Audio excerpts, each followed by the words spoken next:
네, 어제 중국 군용기 5대가 한국 방공 식별구역인 카디즈로 들어와 우리 공군 전투기가 긴급 출격한 일이 있었는데요. 한중 정상회담이 끝난 뒤에 나흘 만에 전략 폭격기를 보낸 중국의 의도에 관심이 쏠리고 있습니다. 네, 정영태 북한연구소 소장, 또 김대영 국가전략연구원 편집위원과 함께 관련 소식 자세히 살펴보도록 하겠습니다. 두 분 어서 오십시오. 어서 오세요. 네, 안녕하세요. 자, 앞서 말씀드린 대로 어제였습니다. 중국 군용기 5대, H-6 전략 폭격기 또 수호이 30 전투기 등이 포함된 5대가 사전 통보 없이 카디즈와 또 자디즈를 무단 침입했는데요. 말씀드린 대로 굳이 문 대통령 중국 국빈 방문 직후에 이렇게 행동을 한 중국의 저희가 무엇이냐에 관심이 쏠리고 있는 것 같습니다. 어떻게 좀 보시는지 한 말씀 해주시죠. 그런데 뭐 정상회담하고 직접 연결시키기는 좀 너무 무리가 좀 따르고 예. 그러나 이제 중국 입장에서는 지금 물론 이제 북한의 핵미사일 고도화 개발 위협 때문에 사실은 그 한미 특히 그 미국의 전략적 자산들이 그 여러 가지 항공모함부터 시작해서 각종 그 폭격기와 전투기를 사실 전개한 바가 사실 있죠. 그렇다면은 이것은 물론 이제 북한 그 문제 때문에 그렇죠. 그러나 중국 입장에서는 사실 혹시라도 미국이 이것을 핑계로 해서 이 한반도 주변 소위 동북아에 있어서 여러 가지 그 미국의 그 전략적 자산들을 그 함부로 전개를 함으로써 이것은 자기들의 앞으로 안보에 위협이 된다고 판단했을 수도 있습니다.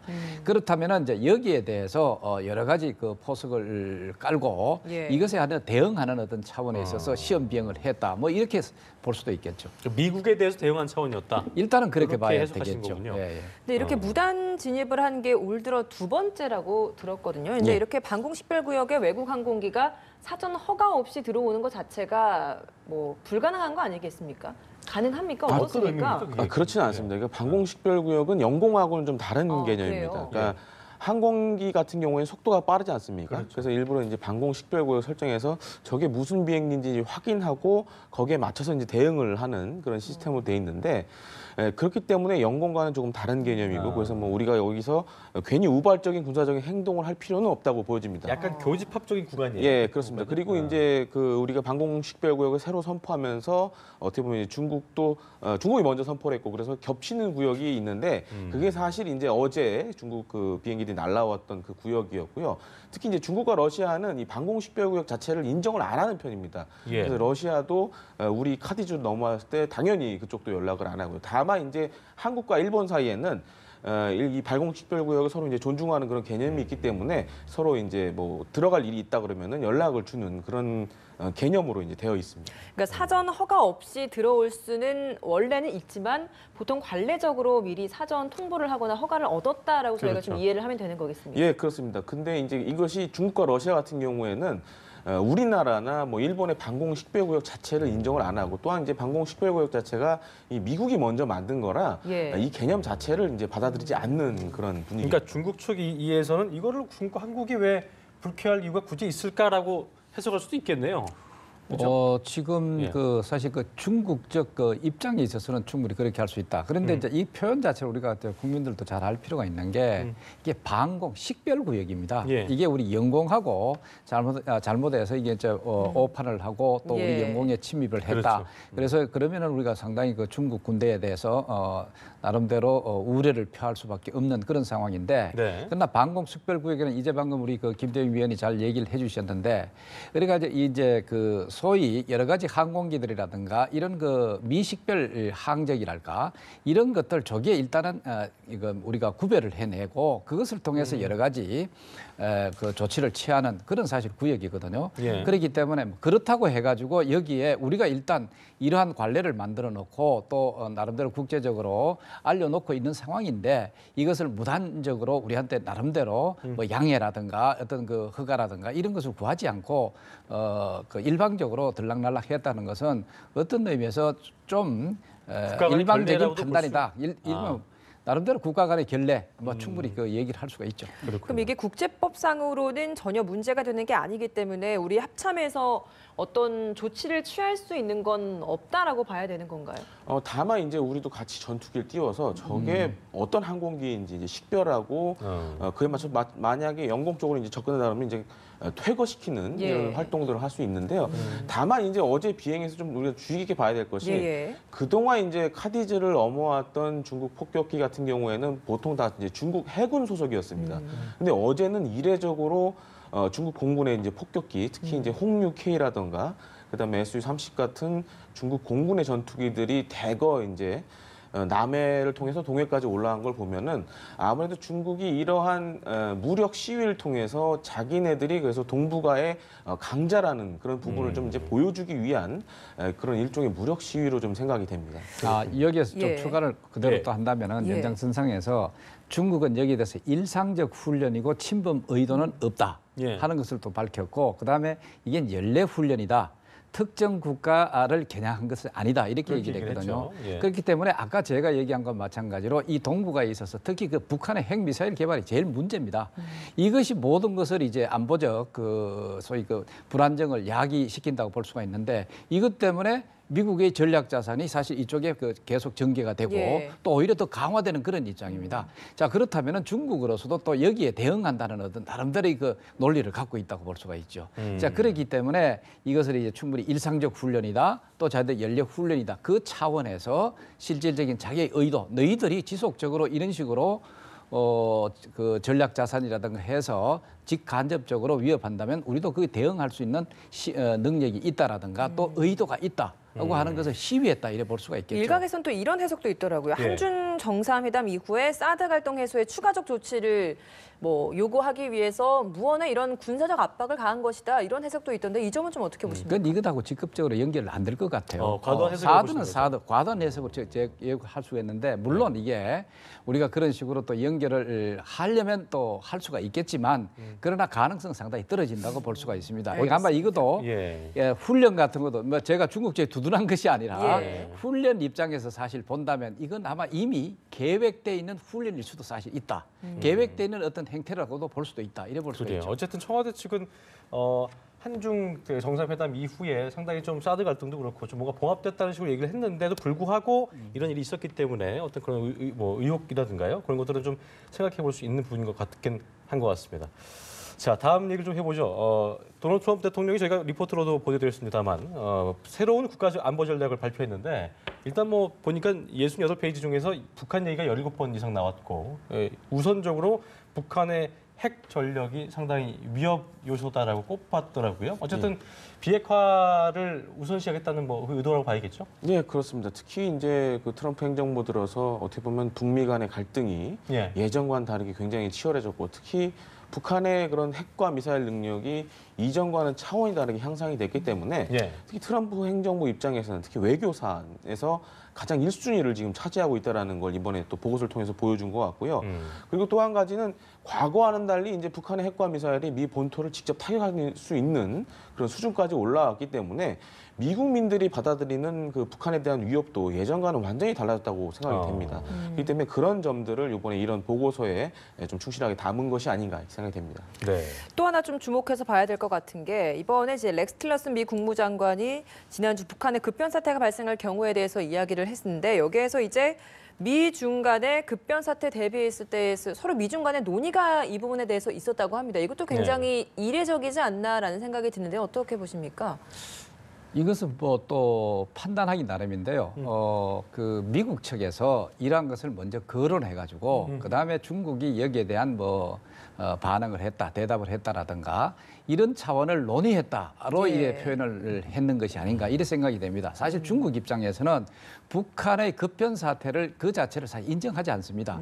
그렇게 가지 않도록 하는 것이 사실 중국의 나름대로 그 대북 정책이 아니냐. 소위 중국의 대북 기본은 사실 현상 유지라고 볼 수가 있는 것이죠. 자 그렇다면은 이 급변 사태라고 한다면 이 현상을 깨는 상태니까 중국이 먼저 이런 것을 끄집어내서 아주 그 실질적으로 논의했다 이렇게 보기는 사실 어렵고 그러나 사실은 그 미국 입장에 있어서는 북한이 지속적으로 김정은 정권 자체가 그 핵미사일 자체를 고도화시켜 나가고 그리고 또 이것이 동북아를 불안정하게 하고 세계를 불안정하게 한다는 것으로 나오기 때문에 예. 자 그러면은 이것을 하는 과정에 계속 제재와 압박은 강화가 돼야 되고 강화가 된다면 결국 김정은 정권의 붕괴라든가 예. 이런 것이 급변 사태가 일어날 수밖에 없지 않느냐.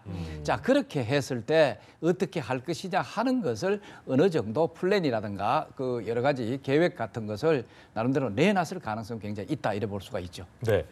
이런 주장도 있더라고요. 특히 중국에서 뭐 미국이 한반도에서 중국의 핵심 이익을 건드리면 중국 군대가 한반도 개입 전략으로 뭐 전환할 수도 있다 이런 주장도 나오고 있다는데 이 부분은 어떻게 해석해야 항상 그 중요한 것이 핵심 이익입니다. 어느 나라가 핵심 이익을 건드리는데 그대로 있겠습니까? 그쵸. 자, 그렇기 때문에 이건 역시도 너무 극단적인 어떤 상황을 우리가 자꾸 그 설정을 해가지고 그때 어떨 것이냐 하는 것이 그 질문이 많은데 예. 자, 이런 경우도 마찬가지입니다. 궁극적으로 그 중국의 안보를 해칠 정도로 사실 그 미국이라든가 미국의 어떤 여러 가지 전략 자산들이 직접적으로 우리가 그 38 이북 쪽으로 움직이면서 그리고 또 이거 자체가 38 이북뿐만 아니고 중국으로도 나름대로 겨냥할 수 있다는 우려를 주었을 경우에 충분히 이거 개입 가능성이 사실 있다 이런 측면이 하나 있고 그 다음에 이것이 아니더라도 사실은 이 급변 사태가 일어난다든가 아니면은 소위 그 미국을 중심으로 해가지고 만약에 그 북한에 대해서 군사 개입해가지고 그쪽으로 공격해가 움직였을 때 여기에서 아마도 중국은 자동적으로 여기에서 그 반응하지 않겠느냐. 소위 이게 이제 그 북중 간의 동맹이라든가 이런 차원에 있어서도 거기에 그 개입할 군사적 개입 가능성 이런 것을 직간접적으로 밝힌 것이 아닌가 이래 볼 수도 있겠죠. 이게 보니까 다양한 옵션들을 확보하고 있다는 언급을 했는데요. 저희가 뭐 항상 하는 말씀이긴 합니다만 무력을 이용해서라도 어떤 비핵화를 관철시키겠다는 어떤 그런 의지가 담겼다고도 볼 수 있을까요?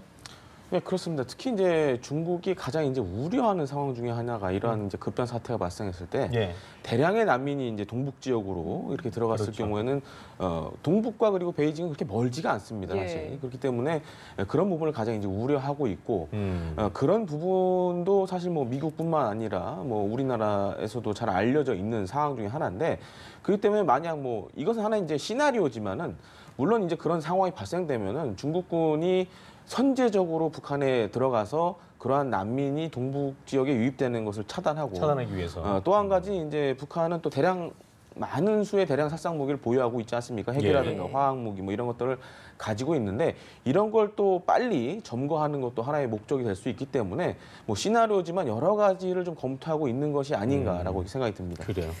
네, 이런 가운데 이제 국정원이 지난달 국회 이제 업무 보고에서 예.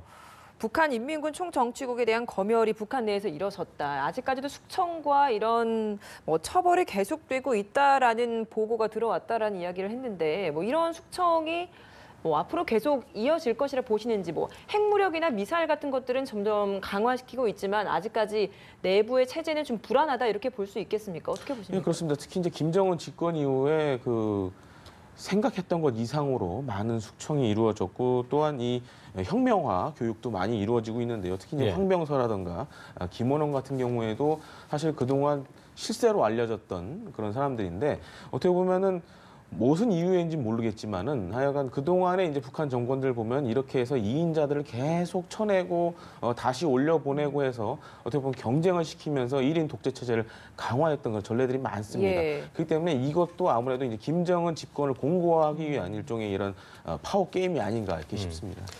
정 목사님은 어떻게 좀 보세요? 북한 내부에서는 어떻게 좀 생각을 하고 있을지. 그런데 이런 중요한 것은 이제 총정치국장을 어떻게 처벌을 했다 하는 총정치국 여기에 대한 검열 또 실시했다 하는 이게 중요합니다. 예. 이제까지 잘 보시면은 북한에는 그 김정일 그 정권 당시에는 김정일이가 모든 걸 직할 통치했다고 볼 수가 있죠. 예. 자, 그렇기 때문에 상대적으로 노동당, 당 역시도 김정일이 직할 통치를 하면서 비서국 중심으로 이것을 이제 활동하도록 만들었고, 그 다음에 이제 군은 군대로 이 사실 이게 총정치국이라는 군의 당 조직이 들어가 있거든요. 소위 정치위원 조직이 들어가 있다고 볼 수가 있습니다.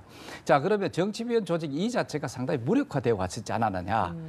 이게 이제 사회주의 체제에 있어서는 나름대로 이게 쿠데타라든가 이런 것이 억제되어 온 것이 바로 이게 정치위원제도, 소위 당이 군대에 들어가 가지고 정치적으로 통제를 잘 해 나가고 있기 때문에 이것으로 해가지고 군이 사실 쿠데타라든가 이런 거 일으키기 어렵게 돼 있었거든요. 예. 자, 그러면은 북한 경우는 여러 가지 이게 당이 움직이기가 어렵게 된 상황은 뭐였느냐 하면 여러 가지 그 소위 경제적 문제로 인해 가지고 여러 배급이라든가 이런 것이 사실은 잘 안 됐지 않습니까? 예. 그러면 군 자체에서 모든 것을 해결해야 되니까 이런 정치적 목적으로 뭔가 한쪽으로 이끌어 가기에는 굉장히 통제가 어려웠다는 것이죠. 예. 자, 그렇다면 이것이 이제 김정은 정권 들어와 가지고 어느 정도 경제적 상황도 좀 나아지면서 직접적으로 이제 당적으로 군대를 이제 통제를 하겠다. 예. 이 이제 통제 조직을 정상화해 나간다는 것이죠. 그렇기 위해서는 이제 전방위적으로 좀 흐트러진 것을 검열을 해서 정상화시키는 어떤 그런 조치의 일환으로서 일단 총정국장을 처벌을 하고 그다음에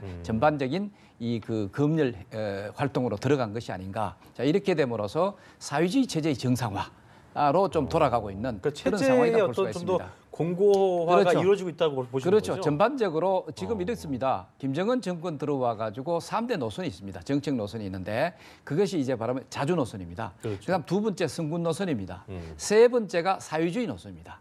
그렇기 때문에 궁극적으로는 사회주의를 정상화시키는 쪽으로 가는 게 사실 목표고 또 지금 추세 전체가 그쪽으로 가고 있습니다. 잘 아시다시피 김정일 정권 때만 하더라도 소위 그 노동당의 뭐 정치국이라든가 거기에 상무위원 그다음에 일반 정의원 후보위원 이런 사람들이 그게 거의 없었습니다. 완전 공백 상태에 있었고 이런 것이 필요 없었습니다. 그러나 이제 김정은 시대 들어와서는 이것을 오히려 전부 다 공석을 메꾸고 그다음에 당 대회를 또 여러 그 수십 년 만에 또 이게 또 개최하도록 하고 이렇게 함으로써 이제 당을 정상화시킴으로써 체제를 정상화시켜 나가겠다. 그 체제는 사회주의 체제를 정상화시켜 나가겠다. 이래 볼 수가 있죠. 물론 북한은 이 사회주의 체제를 북한식 사회주의 체제라고 하죠. 오늘 말씀 좀 고맙습니다. 고맙습니다. 감사합니다.